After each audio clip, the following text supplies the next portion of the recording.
Thanks everybody, Shawn McDonald here, the Métis Man. Welcome to my YouTube channel. I was born a Métis, born on Métis land, raised on a settlement, proud to be a Métis Man. Well, today I work in white man's world.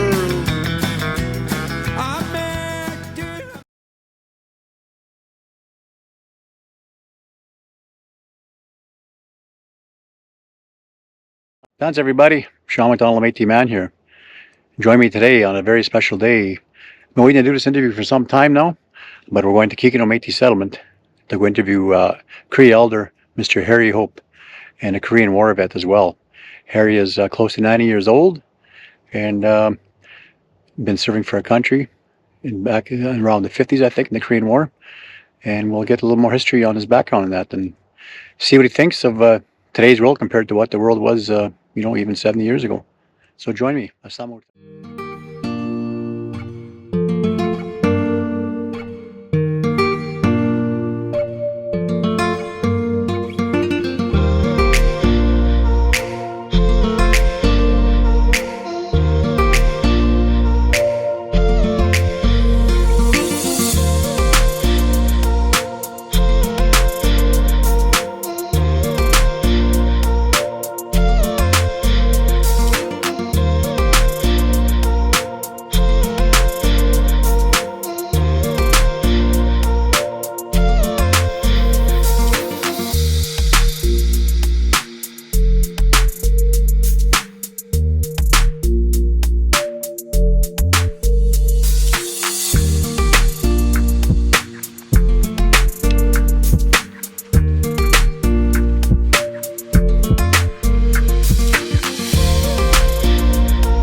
Good day everybody, Shawn McDonald, the Métis Man here. And today's a special day for me. I've been wanting to do this interview for some time now. I've been talking to Mr. Harry Hope here for a while about it. And I'd like to introduce you, we're actually on Kikino Métis Settlement here. And Harry's the last residing member that has been to war, a war vet on the settlement. And it might even be in all the settlements. So I'd like to introduce, first of all, Mr. Harry Hope of Kikino. Harry, I want to thank you for joining me. And you and I go way, way back. We've been friends for many, many decades. Yes, sir. And I've always wanted to do this interview with you just to bring to light how it is, how the world is in your eyes, right? Growing up as an Aboriginal, for one thing, and a war vet as well, right? Yes, sir. You're a very well-respected man for that, and I want to thank you for your service for this country. And so, yeah, tell me a little bit about yourself, Harry. Well, I appreciate you being here, Shawn. And I'm not a very good public speaker, but I'll give her a shot. No public here, just me and you having a coffee. I wear a different shirt now when I was in politics. Yes, yeah. Yes, I appreciate this session, and I'll do my best to, make it cordial and no problem. First of all, I want people to know is how old are you, Harry? Like I want people guess at you and look at, I've known you for many years. And you used to come work at some of the plants that I had, right? Then you come clean the coolers and stuff with your steamer. And back then you were probably, what, 60, 65? Yes. And you still look the same age today, Harry. I want to know your secret. Yes, I was born in 1935 and I'm almost 89. 89, good for you. Yeah. Even my years go back. I don't know if you want me to elaborate or talk a little about that. Sure. I was born in a tent in the winter, in March. Yeah. Should I elaborate? For sure, please do. Okay. Please do. I was born in 1935. My dad worked in a lumber camp in near Rocky Mountain House. Right. And we lived in a tent. At one time, people, even the trappers, used to build their tents up with boards, Yep. Then bank up with snow. Yeah. I was born in a tent, and I guess it was pretty severe weather. But apparently, they got me to a hospital. I think it was the Foothills Hospital in Calgary. I was, I don't know how but I ended up there, and I got double pneumonia. Wow. Maybe that's why I'm small now. But anyway, they pulled me through. But that's my late granny used to tell me stories. I was a snow baby. Snow baby, really, eh? Yeah. Wow. Born in the winter in a tent. In 1935. In 1935. Wow. Yes. Good for Dad you. worked prior to the Second World War. Like my dad was Second World War vet. Right, right. Yeah. Wow. No, good for you. Yeah. And so when did you decide to move up here? Oh, well, I got married in 1956, and I got out of the army. Should I talk about? Sure, please do, yes. Okay, I joined when I was, I believe I was 17 years old. I was working for the Canadian Western Natural Gas Company in Calgary. Okay.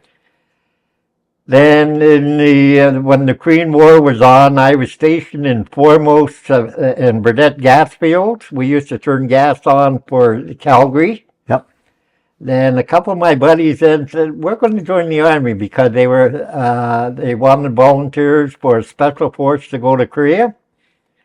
And so at that time I was in Foremost, we had a gas company house. We used to batch. There was about 4 of us taking shifts. They turn on valves and it went off for Calgary gas. So I was just apprenticing then. Okay. Then a couple of my buddies said they were listening to the radio and they said they want volunteers to put uniforms on. I said, well, that's a good idea, But all this time, I remember I had a 1942 Ford coupe car. That was my car. Right? Right. So anyway, they said, well, we had a little discussion amongst ourselves that we're going to go to Calgary and join the Army. I said, well, maybe I'll go too. But all this time I was thinking, I'm going to get my buddies to join the Army, and then I'm going to take off my little coupe car. Yeah. And I think it was in, early spring. Then I was going to come home. We lived we lived in the little house just north of the River Cree complex now. River Cree? Winterburn, yeah. Wow. There was a storekeeper there, A.J. LaPearl. My dad worked for them for 20 years prior to joining the Army in 1939. I was figuring on just getting my buddies to join, and I was going to take off. Right. But anyway, we ended up in Curry Barracks, and so it was the morning come when we had to take the take the oath, join the Army. So I said, well, I'm this far, I just will do it. So that's how I started my military career. Really, eh? Wow. And we were in Calgary, then they wanted volunteers for a special force to go to Korea, and I volunteered. Yeah. A couple of my buddies did. I think there was about 6 of us. Then prior to that, though, I was going to take my paratroop training. They used to call it the mock tower. Big tower you climb, and then they push you out of the door. Then got your harness on, then you go down a sort of a big cable, right? Yeah. Before you hit the ground. But anyway, we ended up, when it was time to go to be shipped to Korea then I come to Edmonton. They brought us to Edmonton. I think there was about, I forget, 25 of us. Then from the airport, we got on a DC-3 airplane with American officers. It was all Americans. Right. Then there was no jets then, DC-3. Yes. Yeah. So we flew from Edmonton. Next stop was Kobe, Alaska. Stopped and fueled up at Kobe, Alaska. Next stop was Tokyo, Japan. Really? Yeah. I remember, I think it was around 25 hours in the air flying there. Wow. So that's how I got over to Korea. And what year was that, you said, Harry? That was 1953. 53. Wow. See, when I joined, I was 18, but I had to turn. You had to be 19 before you go to the front, like Korea. Oh, really? Yeah. Okay. Wow. So I turned 19 in March, and that's when I went over. Just the truce was signed in 1953. Yep. Yeah. July 26, 1953. Then, while I was over there, I had a few tours, different things. Do you want me to elaborate a little bit of my life over there? I do, yes. I want people to know, like, the youth and stuff that are watching right now, Oh, yeah. and the people that don't know war, what happened, how it went, right? And Yeah. But yes, I should have I've got a special picture I wanted to bring out, but should I get? we'll show that later. You betcha. Okay. Yeah. Anyway, we ended up in Korea, Tokyo, Japan, and from there we went on a troop train to Seoul, South Korea. Then from there in a truck to where we were stationed, and it was just tent complex, not Right. buildings. Yes. I remember sleeping in little pup tents. And while I was over there, I was attached to after the truce was signed, I was attached to the British 4th Ordnance for a while. So while I was stationed with the British 4th Ordnance Regiment, I learned how to drink tea and eat woolly beef, because that's what kept Woolly beef? Woolly beef. The British were known for eating their woolly beef. What is that, William? Explain that. Well, it's something like, canned meat now, Oh, okay. clam or something. Yes. Woolly beef we call Oh, it. really? Okay. Yeah. So that's where we learned to Yeah. drink tea. Drink Yeah. tea and eat woolly beef Yeah. with Yeah. the British. Okay. Then I was attached to the American 8th Army for a while in transport. We were taking vehicles back from Korea to Incheon, Japan, when they were shipping stuff back to the U.S. Right, right. Okay. So while I was with the Americans, you're probably aware of how the Americans treat their people. Like, for example, Canadian might send in 10 troops or 100 troops to do something. The Americans send in 1,000. Yeah. That's the way they Strength- get everything they do. Right? Strength by numbers, yeah. So they used to have, you probably heard, like at Christmas time, they had the USO shows. They bring entertainers over to entertain troops. Yes. Do you want to, should I elaborate a little bit my special Sure. USO show? Sure. Okay, we were, I was attached to Americans then, but they had, I forget they call it a hill 55 or one hill, but it was a huge hill, and they had all bleachers, or benches. Yep. There's probably, I don't know, 3,000-4,000 troops. And it was on the side hill, and down below they had the huge band shell. So they started, the commentators, the people running the show, and then they started playing When the Saints Come Marching Home. And everybody's getting kind of hopped up here a little because the show was going to start. But then I was sitting, there was one fellow sitting next to me with a walkway going down. So I was one way from him. Right. Then all once they start playing this music and everybody getting excited, who come down right beside, I could smell her, Marilyn Monroe. Really? Marilyn Monroe? You see her in person? I was 2 feet from her. I Wow. could smell her perfume. You can smell her. Wow. Walking down, the music band's playing down below, but she's going down to the stage Yes. from the back stop somewhere. And behind her was Fats Domino and Little Richards. Wow. They were just really, the troops are going wild. Oh, I bet. Especially Maryland, she was bouncing down there. And, Yeah. yeah, got on stage. And yeah, so that was my highlight of my tour in Korea. no was, kidding. when I smelt Marilyn Monroe. Yeah. No kidding. No kidding. So tell me, Harry, a little bit about your background. You're Cree, Yeah. obviously, right? And is your mom and dad both Cree, or? No, my grandfather, he was, his name was Harry Hope. He was from Scotland. Okay. And my granny was, you probably heard or seen stories about Victoria Callahoo. No, I have The not. Callahoo, you know, the Michelle Band. You heard of the Michelle Band, Yeah. north of Spruce Grove, eh? Yep. It's abandoned now, but she was from Michelle Band, my Okay. great granny, Victoria Callahoo. When she hunted, when they hunted buffalo, she was on the buffalo hunts. Okay. Victoria Callahoo. Then her daughter, Elizabeth, that was my granny, then my mom's mom. Yeah. Okay. That's where and they were Cree and French. Ben Vandal was my mushum. My grandpa.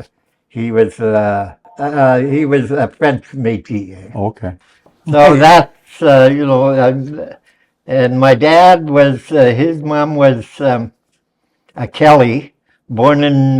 They were a well-to-do Métis family in St. Albert at one Okay. time. Then when my Harry Hope, my grandfather, apparently he was a well-to-do farmer and just outside of St. Albert, River Kabar area. Okay. And apparently he invested in the stock market in the hungry 30s. And he lost it, apparently lost just about all he had invested. Then he went into Conclusion in St. Albert, the Bruin Inn. And that's where he almost ended his life then. Really? He couldn't hack it when he lost everything on the stock market. Right. That was the late Harry Hope. In the 30s. Yeah. Yeah, in the 30s. The dirty 30s or the Dust Bowl. as 30s, they call yeah. it. And- That's, Yeah. Okay. And I wanted to ask you too, Harry, going back to the war, people nowadays, like a lot of people are against wars, and everybody should be against wars, Yeah. but still it's a necessity. Yeah. You know, can you tell the people why we have to fight sometimes, why we have to go to war? And, you know, can you talk a little bit about that, Harry, and what it meant to you to fight for your What country? it meant to me, because most of my family, on both sides of my family, were military. My dad's side and my mama's side. So when I got of age, I said, I got to join the army too. Right. And that's when I did along. I remember I joined in Calgary, and I got a cousin, Herbert Hope. He's alive yet. My late brother, Robert, he's passed away. I joined up, and a few months after, they joined up too, but they went to Germany, and I went to Korea. Okay. Yeah. And you got to see Marilyn Monroe. They didn't. So. Yeah, they didn't see Marilyn Monroe. Yeah. And that's all worth it right there. Right, yeah. Yeah. And what about the residential school system or day schools? Okay, they going back to, I got a little bit of part of this, you know, whole era of the residential school. Yep. I got relatives at Enoch, a McDonald family. I remember I used to go there in the summer because we lived just off the reserve. And my relatives had, you know, cousins and uncles in Enoch. Yeah. So I was there probably about 5, 6 years old. I remember we were working in the garden, cleaning potatoes, I think, you know, weeding potatoes. Yeah. Then this van pulled up. It was kind of like, I'll never forget this van. It was kind of like, they called them a bread wagon with no windows, Yeah. years ago, vans. This van pulled up, and it was, I think it was a lady, it might have been a Catholic nun, you know, a nun. I think she did, I don't know if, yeah, she was dressed in, you know, their attire, right? Yeah. And whether it was a priest or somebody else, because it was time to go back to school. And from Enoch, they all went to St. Albert, Yeah. And so they loaded them up. I remember I had to they told, get ready, and not literally, but said, okay, it was time to go back to school, so jump in the van, and they took me too. And I said, well, I don't go to school there. I remember telling them, whatever happened. Yeah. So I ended up in St. Albert. And Adrian Hope, my late uncle, the people all heard, remember Adrian Hope. Yes. But he was the master at the time. The master was in charge of the big boys, like he was in charge of the dairies, the barns, the horses, stuff like that, with the big boys. And he was the one. Then my mom, when they found out I ended in St. Albert, there was a grocery store. That was the only store just around Enoch, E.J. LaPearl. My late dad worked for him, prior to joining the service. So my mom got him they come and got me. Right. But I spent, I don't know how long I spent there. Not very long. I remember getting my head shaved. Yeah. And whether I had bugs or not, I don't know, but they did this. Yeah. And I remember, every night you'd have to kneel by your beds there and say your prayers, or, and you get smacked with a nun if you didn't pay attention. Yeah. But anyway, my mom come with E.J. LaPearl. She hired him, the storekeeper. He was the only available car around, as sort of like a taxi. And that's how I left St. Albert. Yeah. Really? I spent a little time there. Not very long. I don't know if it was a week, 10 days or something. Yeah. But yeah. In that little time that you spent there, did you see any No, wrongdoing there or was anything? nothing. There was just, kind of schooling. Yeah. But it was my late uncle, Yeah. Adrian Hope, what kind of got me out of there too. I think it was my mom dealing with, Yes. Yeah. Okay. or I might have stayed there. Yeah, for sure. But I didn't belong there, and they just picked me up because they were used to come and pick up like kids at Enoch. Just off the street or off the road? Well, they come home at school break, then go back, Yeah. late summer, Right. back to residential school. So I had a little bit of that. Yeah, a little bit of that, eh? Yes. So Harry, tell me about your wife, your late wife, Rita. I knew her as well, a very nice lady and that, and I'm sorry for your loss again, Harry. But tell me how you met and how that went about. Okay, I was still in the Army, and I was stationed at Western Command in Edmonton. And they called it Western Command. It's Greaseball Barracks now, but I was stationed in Victoria. Then I was transferred to Edmonton in Brigade Headquarters. They called Brigade Headquarters. I was sort of like a Batman under an officer. Yeah. And I was his driver. So anyway, the Suez Canal in 1955 broke open. This is when the British were fighting over the Suez Canal. So they were asking volunteers to go to Suez Canal. So I said, okay. My officer, Brigadier Winch was his name. And I said, sir, I want to go over there. He said, okay, we'll arrange it. So I went.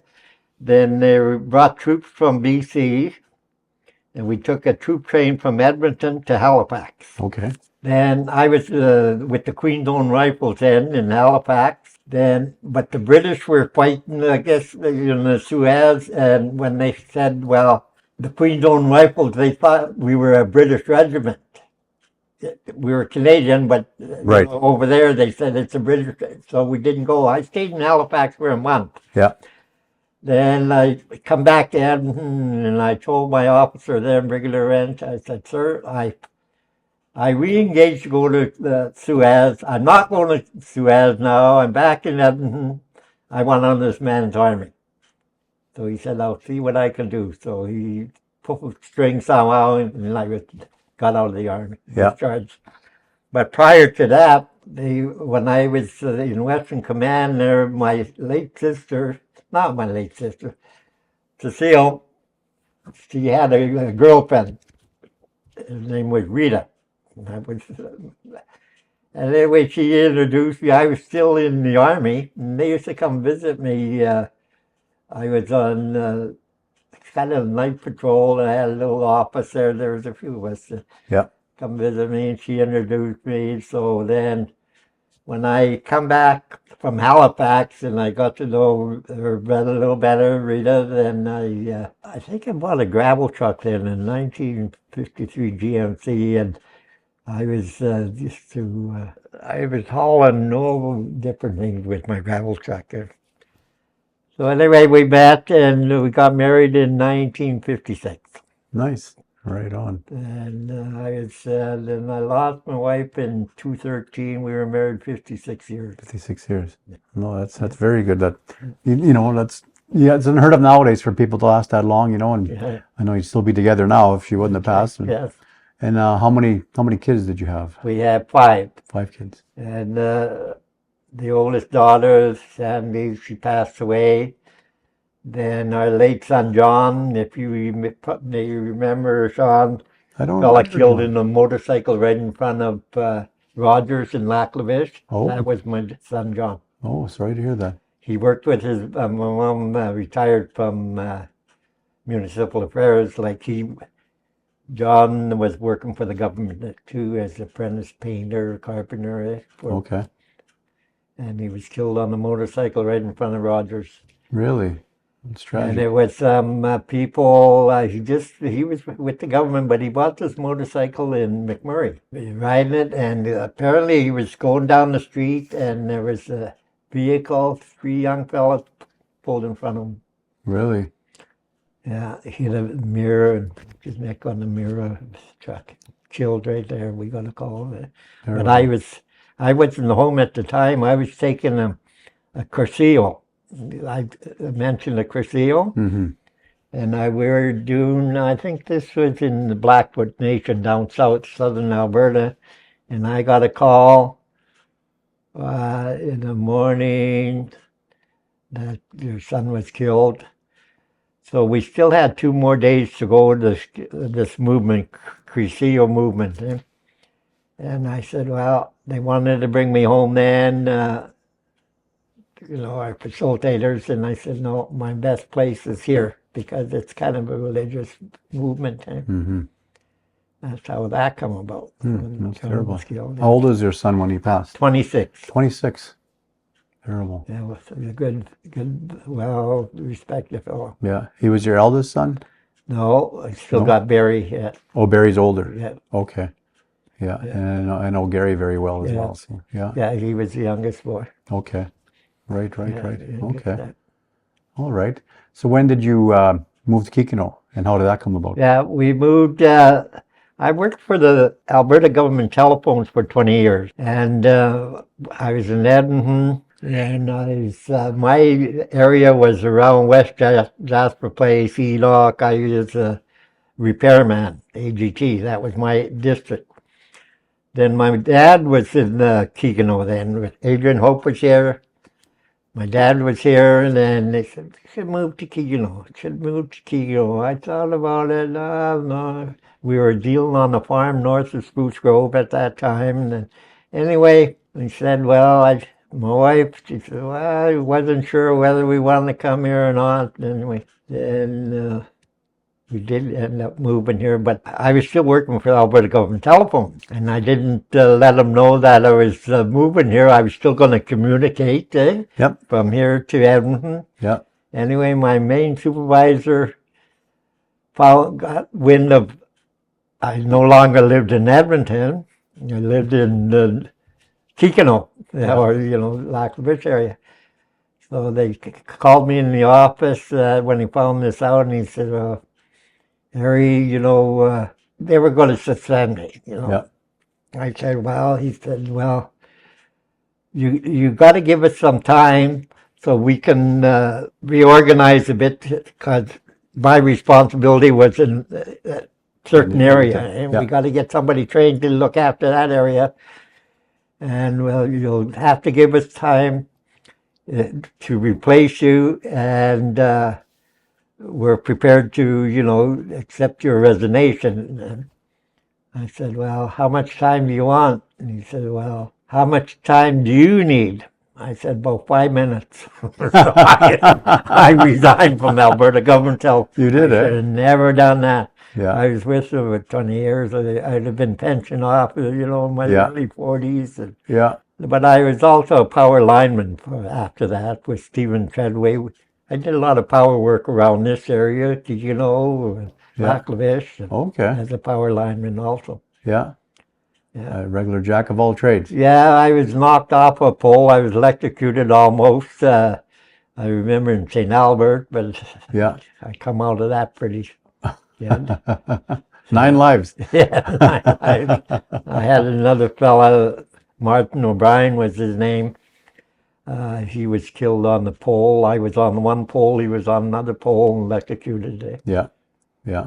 I helped, I remember the ambulance come, this is at Sher Gordon's plant in Port Saskatchewan.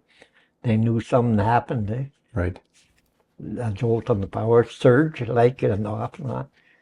So there wasn't long before ambulance was there, and Martin was on the pole and come back. And before we could bring him down, you had to pronounce him up there. So I remember taking from the ambulance, they strapped the respirator to me, and I climbed the pole, and I had the respirator on Yeah. my friend's face to Really? try and bring him to. But Yeah. then we had to pull top rescue, they call it. Mm-hmm. We had to bring him down, pronounce him dead on the ground. Terrible. My friend, yeah. Yeah. Terrible. Yes. Okay. Yeah, that was part of that. Yeah. Part of my Yeah. Yeah. travels. So Harry, tell me, like you've been around a few years more than me, not many, but a few. Yeah. And tell me, how are things different nowadays compared to what it was, say, when you were 20 years old? You know what I mean? Like the way of life and the way people are and kids growing up, stuff like that. How have things changed? I found, even my own family, everybody seems to be pulling apart. Everybody's doing their own thing. Everything's kiam, kiam. Yep. It's me. That's the attitude of most people nowadays. Yes. I have a hard time to live with that, Yeah, for sure. to understand it. Exactly. I really Yeah. do. And it's not just your family, like you say, it's everybody doing it. Yeah, more so my family now, because Yeah.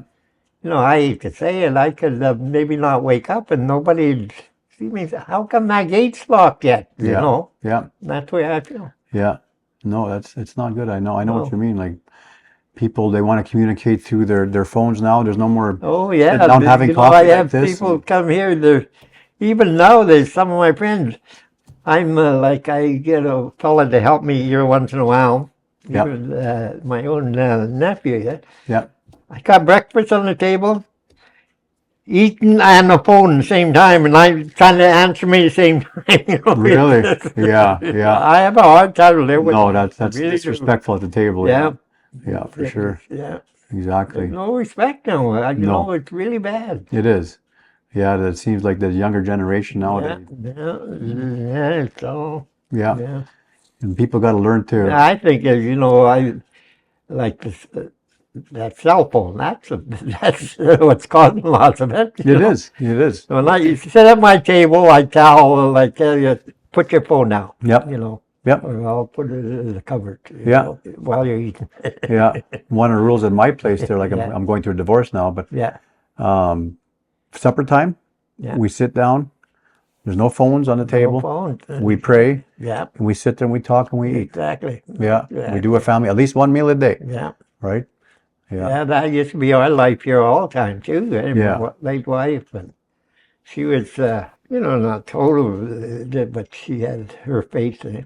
Yeah. She did a lot in her movements. Yeah. With the Catholic Church. Yeah. No, I remember your wife. She was Even beautiful. now, people are. I say they use it as a crutch just to cover themselves, but you can't blame the residential school. I mean, everybody's got their own soul. I mean, so I don't. People are saying, "Well, we're leaving the Catholic Church because it's." I go to church for myself, not and I feel good when I go to church or say my prayers at night, or meet somebody has the same kind of. The mentality. Yes, Yeah. Yeah. that's the way I believe. Yeah. No, that's true. You bet. And I know you were involved lots too with oil and gas. Yeah. You'd come do some work at some of the plants that I used to Yes, operate sir. in that. What's your thoughts on oil and gas? Because a lot of people are against it, even though they use it in their homes and Yes, everything, yes, right? Yeah. To me, it's kind of hypocritical, but what are your thoughts on oil and gas and how it, like you've probably seen Kikino, how the change in Kikino. Yes. It's like some of us were taken out of poverty. Yes. We got into oil and gas, and it's our bread and butter now. Yes. Yeah. So what are your thoughts on that, Harry? Oh, I think we're, oil and gas is going to be around for a while. It's got to be, they can't change our way of, living, our power, our gas. It's, I support it. Like even with the government, I think, it's a shame we don't have activity here in Kikino. I used to see the odd lights, drilling rigs around, and Yes. and even when I worked with you people, with CNRL, Yes. I had a steamer then, and that was my way of life and bread and butter. Exactly. Yeah. Yeah, it paid a lot of our ways, right? So, Yes. yeah, exactly. And one thing I want to ask, I interviewed my uncle. He's now 98 years old. And I asked him this question about the environment right now. Like even right for now, it's December 7th or 8th today. Yes. It's +1. It's kind of unheard of, but it goes in cycles, right? Yes. I asked my uncle, I said, do you really think it's oil and gas that's changing and there's climate change and all that? He says, heck no. He says, back in the 30s and 40s, he says, it was hot. It was dry. There was nothing. He says, it comes in cycles. Yeah, exactly. He says, it comes in cycles. He says, and he says the environmental stuff, he says, nowadays that's all about money, is what he told me. I believe that too. I You do, really right? do. Yeah. So all the mighty dollar. Exactly.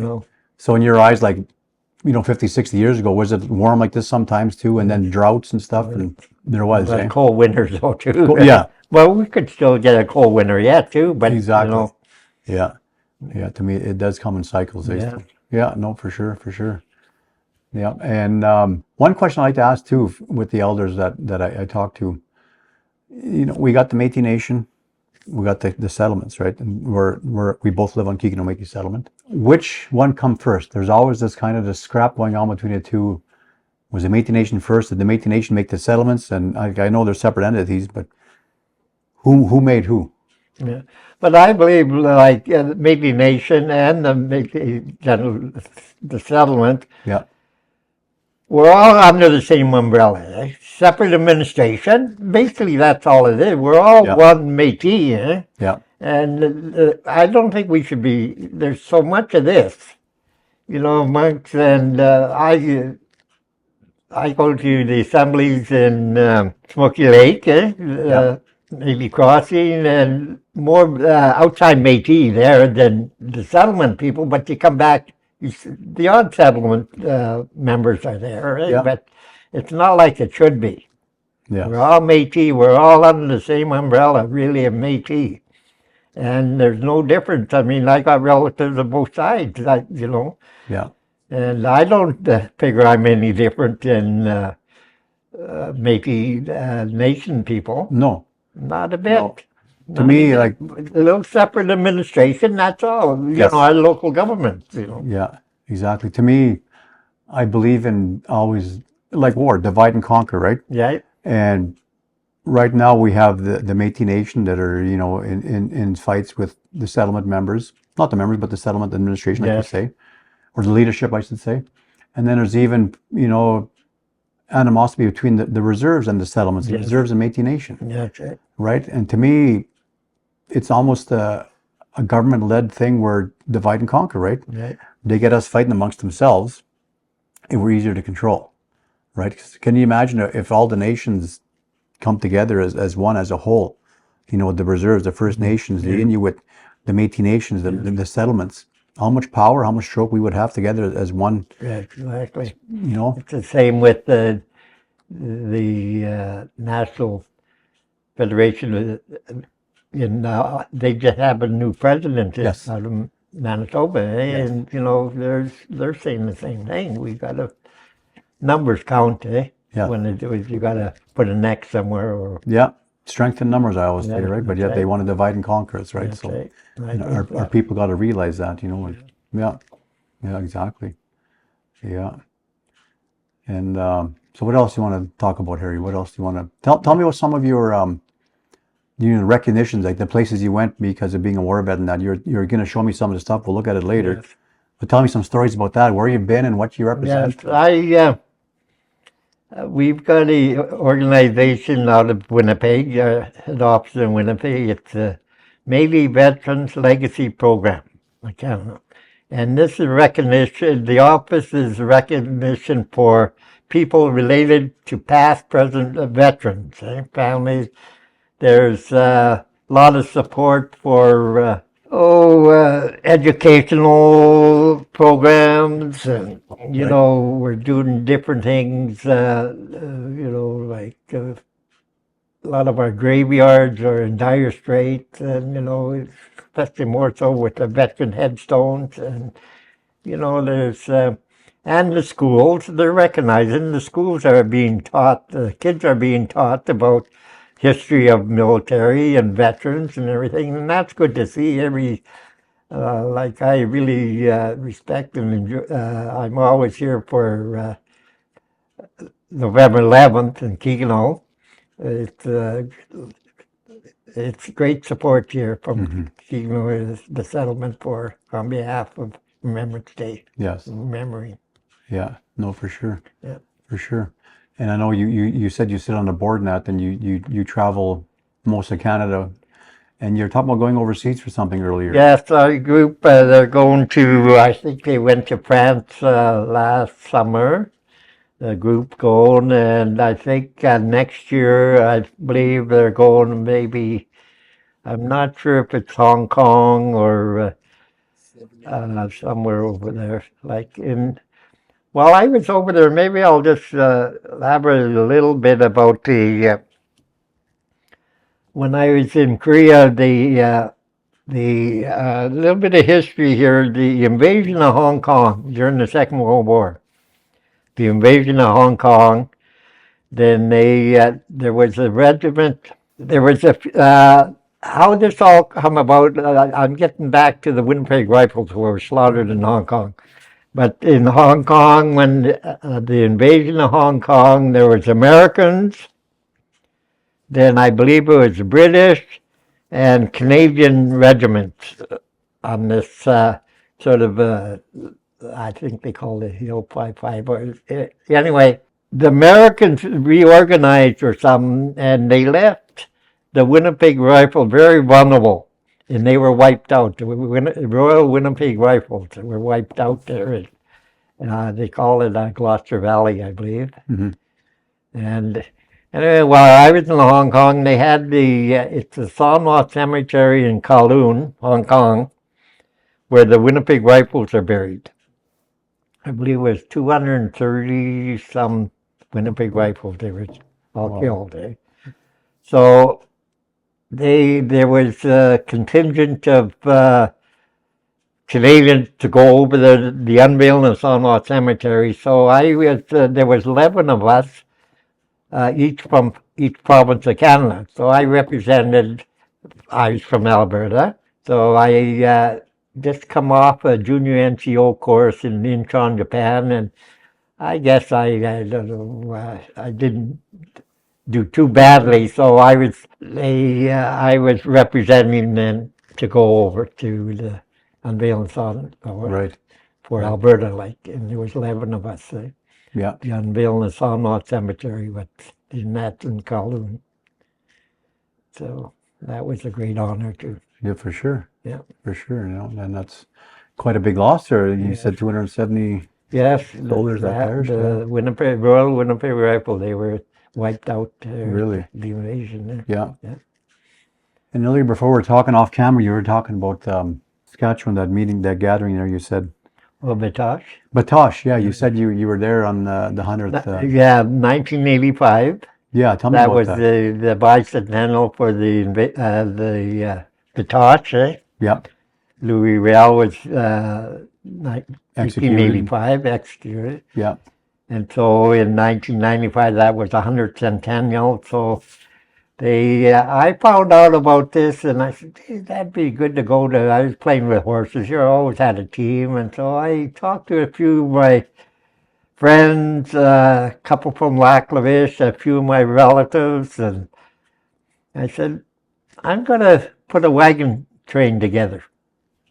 So they said, well, that'd be good. A couple of my nephew, Roger Cunningham, and a couple of my half brothers there, they said, well, it's a good idea. So I put a wagon outfit together, and I had, I believe, 8 outriders, and traveled in a covered wagon from here to, it was 11.5 day trip from Kikino to Duck Lake, Saskatchewan, with horses. 11.5 days. Yeah. That was a big do in Batasha. Yes, Batasha. the 100th year. You said 1985, you said. Yeah. Yeah. And was there many others that did the same Oh thing? yeah, they come from all across Canada. There was canoeists from, the people walked from, I believe, Edmonton. Really? There were a lot of people that went canoe, walking, and Yeah. there was that. I was the only horse outfit, my group from Alberta. Yeah. But there was others from Saskatchewan, Manitoba. So that was quite a trip. I wonder how many people were present at that time. Well, there was a lot of big crowd, you know. There was, eh? Oh yeah, Yeah. there was a huge crowd, a lot of entertainment. Every year, like Metis, eh? Yeah. It's you know, the Big turnaround. Yeah. turnouts every summer. Yeah. Exactly, yeah. So Harry, what message would you give the youth nowadays? You know, somebody that's, you know, say 15 years old, they're wondering what to do in life and that. What information would you give them? What would you tell them to recommend to do, or, you know, because life is different now than when it was when you were younger, even when I was younger, right? Right. Mm-hmm. So what would you tell the youth nowadays? Well, I once in a while I like remember say I go to Kikino College. We give a few talks there, and some of our own educators, you know, they're saying we're not dire straits, but it's awkward situation right now, right? To get kids involved, and you know, I think it's a lot to do with their household. Myself, you know, the kids are just kind of on their own, just you Yes. know, do their own thing, sort of thing, and Raising themselves. I believe, you know, people don't even communicate around the supper table. They got their phone there, they're talking there. And it's, I disagree with it. You know, it shouldn't be like that. Like you said, you know, no phones on the table when they're having a meal. Yeah. And you know, I'm not pushing religion, but I feel I go to church. I try to go every Sunday, and I feel good for myself. Yeah. And I think that should be more from the household, though, too. Right. And schools, Yep. you know, but the schools, you know, the teachers got things, you know, they got their own Agendas and agendas, yeah. you know. And speaking of that, and speaking of schools and the agendas, you know, they're, like you say, you believe in religion, and I'm very spiritual myself. Yes, They're taking God out of school, yes, and now they're bringing all this other stuff in about, like you say, me, right? Yeah. It's all about me. that's what it is. And you know, now they're bringing all of these different sexes, and people are saying, well, I'm a he, she, whatever, right, and all that Yeah. stuff. Yeah. They're pushing that Yes. agenda now and taking the Lord out. So what are your thoughts on that and how things have changed? You know, I have a hard time to really, even watching TV, to cope, you know, to listen to this, because it's totally wrong, I think.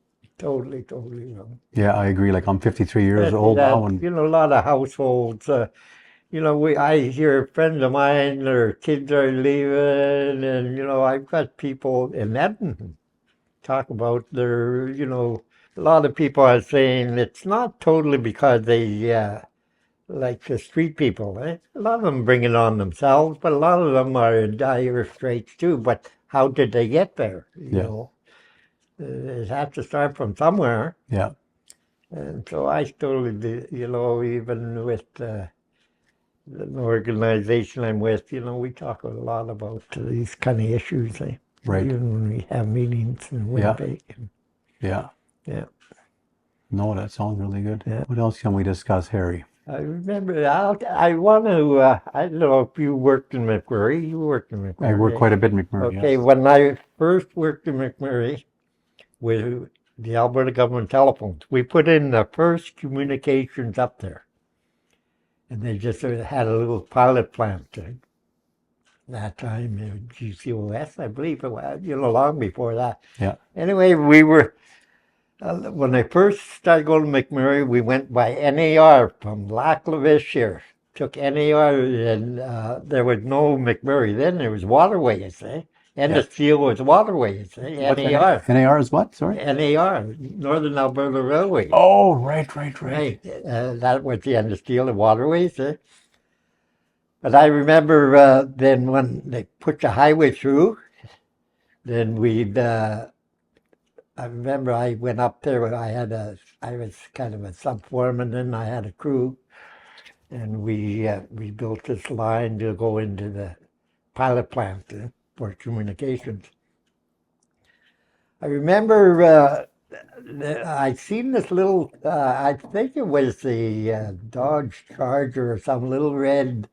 It was a sports car running around McMurray. Eh?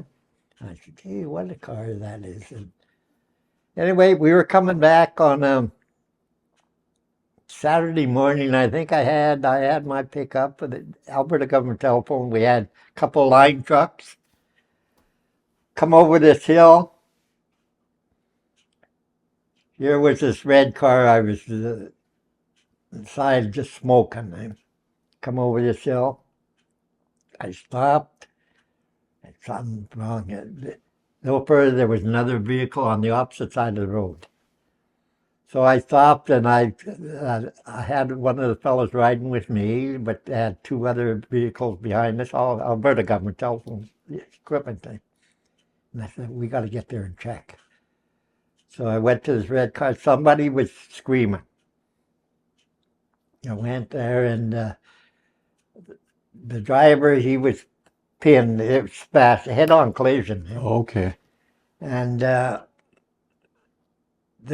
remember there was a little boy. They weren't, he was screaming for his little puppy, his puppy.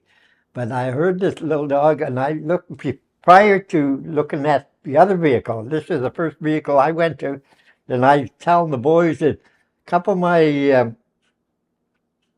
colleagues or working people, they didn't even want to come close to it when they heard the screaming and stuff. So I went over there anyway. This one fella, then he passed out. The fella, the driver of the vehicle, and his wife and the little boy. I got them out, standing there, and she was in shock. And so I think they had blankets or something. I kind of wrapped her up in a little guy.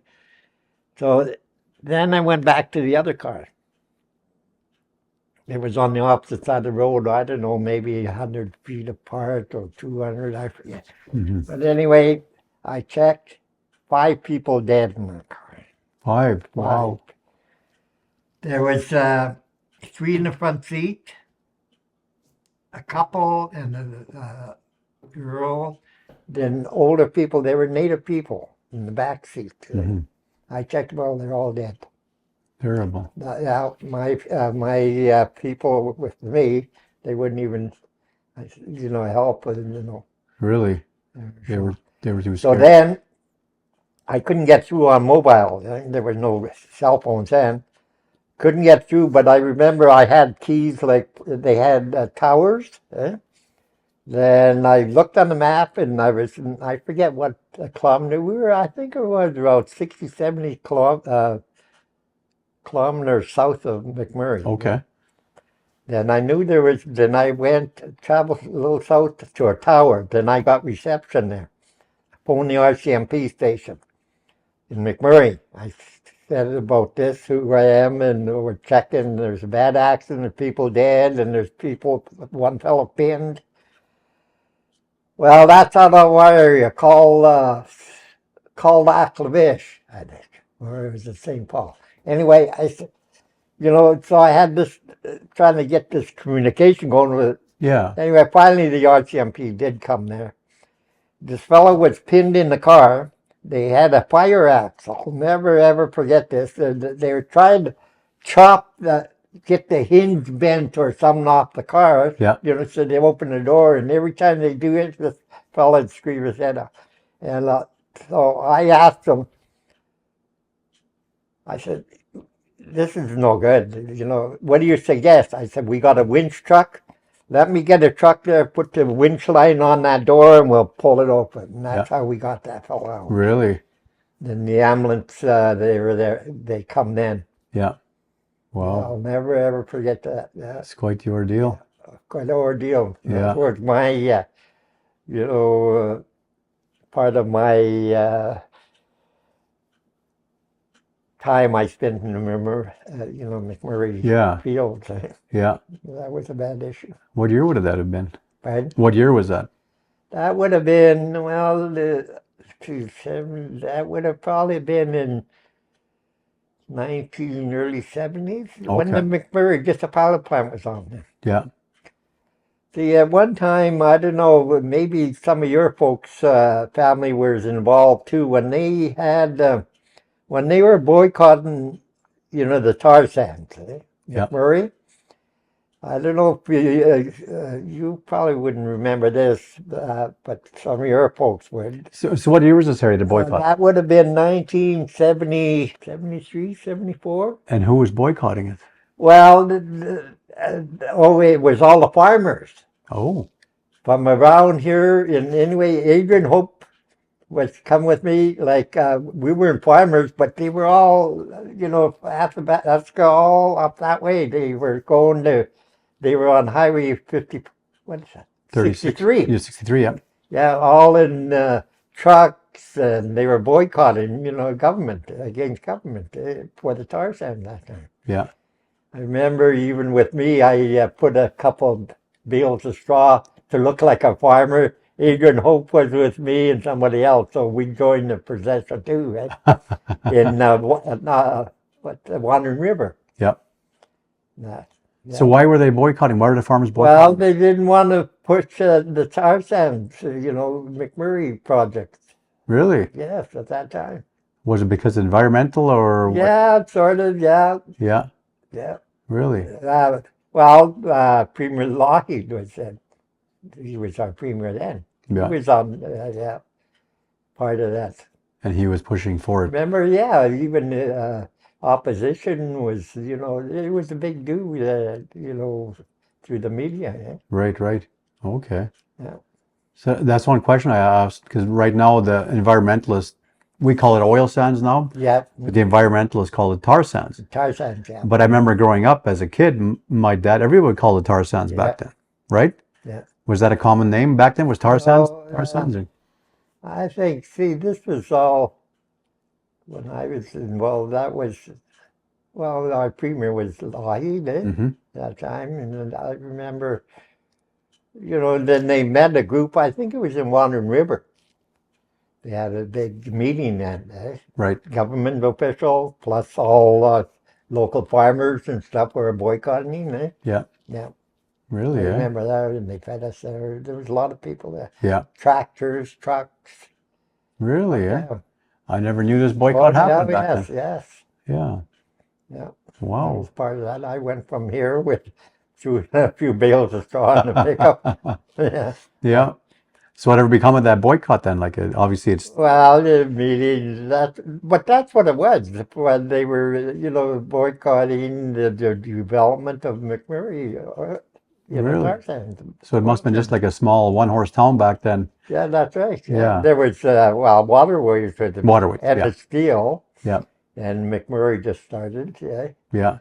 And I remember going up there, then there's the Peter Pond Hotel then, and Yeah. Yeah. Wow, isn't that something? Yeah. Because I know my dad joined the local union in 92 92. and started, you know, with Bechtel building Yeah, those plants yeah, up this there, right? was So- in the 70s. Yeah. Nice, yeah, yeah. Really, eh? yeah, Wow. No, I didn't know Yeah. about that. yeah. Yeah. 'Cause I know I've seen some interviews before that I didn't do, but some trappers and stuff that are up there, you know, they're passed on now. These are older interviews, but the oil would actually be running out of the riverbanks Yes. into the river naturally. Yes, naturally, yeah. Yeah, I've so- seen it. You've seen it, eh? Yeah, You have, so I've that, seen some of that. You know, so they say that it's, you know, they're contaminating the water, whatever, but it's naturally occurring, Yes. right? I don't know if it still is or not. I can't say, but I remember even around Athabasca, you know, there was quite a bit of, you know, contentious issues regarding oil in the area. Yeah. You know, almost exposed. You know? yeah, naturally coming out of the banks, and you can probably see the sheen on the water and stuff. Yeah. Wow, eh? Yeah. So, yeah, you know, as Native people, we're the, you know, we live off the land, sort of, you know, going back centuries, and, you know, so a lot of people were concerned. Yeah. Oh, for sure. Yeah. For sure, yeah. Interesting. Yeah. Yeah. Yeah. What else do you want to talk about, Harry?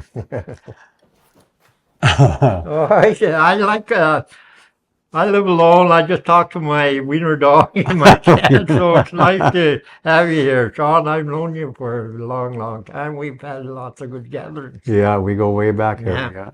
No, and I'll definitely come over for more coffee. And Yeah. You serve a good cup of coffee, so that's Yes, and you probably remember I had rodeos here with Little Bricker rodeos. Yeah.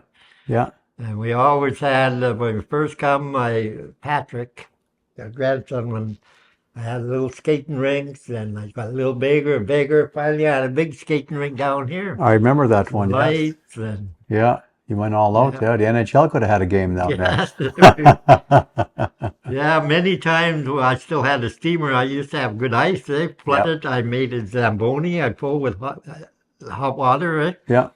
Yeah, the people were impressed with my little skating rink. It got pretty big. Oh, yeah. But I remember I'd come home if I had to come home, and I really, in the winter, right? I said, well, I'm going to be home. Make sure that ice is clean, and I'll flood it while I got the steamer here. Right? Yeah. So a couple of times I'd come out, and a lot of times Rita said she's counted over 30, 35 people on that skating rink. Everybody in the community was skating there. Really? And I'd holler at Patrick, now make sure you clean the ice so I can flood it. Yeah. I said, well, your help there. So I look out. All the help's gone. Patrick's out there, maybe one or two guys. Everybody, you know, just come have their fun and go home. Yeah. Yeah, exactly. That kind of bothered me. Yeah, community skating rink. Yeah. Yeah, exactly. Yeah. Yes. Yes. Well, Harry, I want to thank you for sitting down with me and having this coffee. And Yes, I appreciate your visit here for sure. no, You know, I can. There's a lot of things I'd like to talk about, but Yeah. But well, we can definitely do this again. That's for sure. Yeah, we'll even do some summer stuff and Yes, some summer stuff. yeah, exactly. Yeah. Yes. And yeah, hopefully we'll see how things go for the summer here. Yeah. Yeah. No, I wish you well. That's for sure. And you for sure got your health on your side. That's for sure. Like 88 years older, and you still look the same. Like I said, like from 25, 30 years ago. Yeah. Look like a 60-year-old man. Yeah, I still want to know your secret, but exactly, yes. Yeah. But yeah, so Harry, I want to thank you once again, and you people for tuning in to Métis Man here on Kikino Settlement with our elder and our last war vet here, Mr. Harry Hope. So Harry, thank you. The jacket there, you run it. The jacket. Yeah, yeah, we'll talk about that for sure. I'll grab the camera and we'll do that. Yeah. Yes. So that's it, folks. Thanks for joining in. Ekoski Maka, Kinanâskomitin, Harry. Thank you. Hi, hi. Yeah, thank you. We'll see you next one. Thank you. Thank you very much for watching, everybody. If you like this video, like and subscribe and share. And we'll see you next time. Ekoski Maka. Hi, hi.